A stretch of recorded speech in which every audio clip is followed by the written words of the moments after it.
چاہیں تو کتاب الملاحم میں پڑھیے، بدترین عذاب عربوں پر آیا کھڑا ہے، سروں پر تنا ہوا ہے، بدترین ایسی جنگ ہونی ہے الملحمۃ العظما، جس کو کہ میں بھی آپ کو گواہی پیش کر دوں گا، جسے کہا گیا ہے دی لاسٹ کروسیڈ۔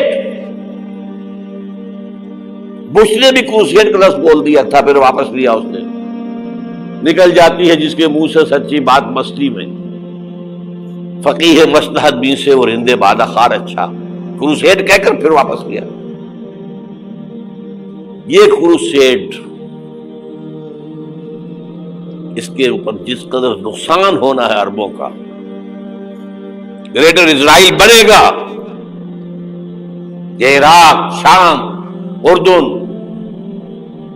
سعودی عرب کا کچھ شمالی علاقہ، ترکی کا جنوبی علاقہ، مصر کا صحرائے سینا، اور اس کے ساتھ ہی جو بہترین اس کا زرخیز ترین علاقہ ڈیلٹا آف نائل، یہ سب یہودیوں کے قبضے میں جائے گا۔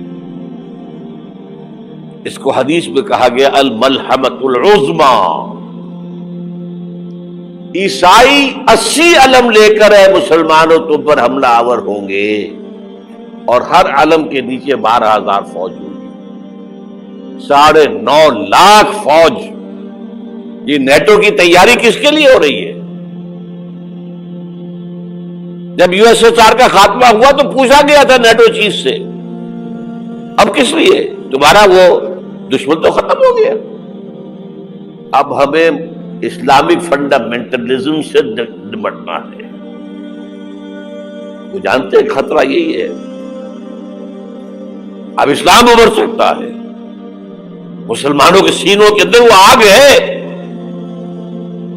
اوپر خاکستر آ گیا ہے، تمہیں اٹھانا بیٹھنا، یہ اندر تو انگارہ ہے، اوپر سے راکھ ہے، اس سے دھوکہ نہ کھا جانا ان کے دلوں کے اندر۔ اور بش نے کہا تھا مسلمان چاہتے ہیں کہ ہسپانیہ سے لے کر انڈونیشیا تک نظام خلافت قائم کریں، اور میں حیران ہوا تھا کہ اس کمبخت کو ہسپانیہ کا خیال کیسے آ گیا؟ ہمیں تو کبھی آتا ہی نہیں، اب ہم تو بھول گئے، وہ تو 500 برس پرانی بات ہے، جبکہ وہاں سے ہمیں نکال دیا گیا تھا۔ اگرچہ اقبال نے کہا تھا ہے ارض فلسطین پہ یہودی کا اگر حق، ہسپانیہ پر حق نہیں کیوں اہل عرب کا؟ ہسپانیہ میں تو 800 سال حکومت کی مسلمانوں نے، اور ابھی 500 برس سے گزرے ہیں نا۔ یہودی تو ارض مقدس سے 2000 سال نکالے گئے، انہیں لا کے آباد کیا گیا، عربوں کے سینے میں خنجر بھونک دیا گیا۔ وہ چھوٹا سا ملک جو چاہتا کرتا، کوئی پوچھنے والا نہیں۔ امریکہ جیسے اپنے بیٹے کی حفاظت کرے ویسے کرتا اس کی۔ اور حضور نے فرمایا ہے وہ جنگ جب ہوگی تو ایک باپ کے اگر 100 بیٹے ہوں گے تو 99 ختم ہو جائیں گے، ایک بچے گا۔ یہ حدیث ہے، حدیث ہے صحیح۔ اور آپ نے فرمایا ویل للعرب من شر قد اقترب، عربوں کے لیے ہلاکت ہے، عربوں کے لیے بربادی ہے اس شر سے جو قریب آ چکی ہے۔ اور آج جس طرح انہوں نے ان کی تہذیب کو اختیار کر لیا ہے، دبئی جا کر دیکھیے، بدترین مغربی معاشرہ جو ہے وہ دبئی کے اندر ہم نے قائم کر کے دکھا دیا۔ اب سعودی عرب اس راستے پر بڑھ رہا ہے۔ اور اس کے بعد نمبر 2 پر جو ہے ہم پاکستانی ہیں، لیکن میں اس کے وہ پہلی بات جو کہہ رہا ہوں وہ تو یقینی ہے، اس میں تو احادیث صحیحہ موجود ہے۔ اگرچہ اس کے بعد پانسا پلٹے گا، پھر حضرت مہدی کا ظہور ہوگا، حضرت عیسیٰ کا نزول ہوگا، اور وہ گریٹر اسرائیل گریٹر گریو یارڈ بنے گا یہودیوں کا، ایک ایک یہودی قتل ہوگا، دفن ہوگا۔ یہ بات میں ہونا ہے، میں پہلی بات فرض کر رہا ہوں۔ وہ پانسا پلٹے گا جب پلٹے گا، ابھی جو سامنے ہے وہ کیا ہے؟ جس ملحمۃ العظما کہا حضور نے، جسے آرمیگیڈون کہتے ہیں عیسائی،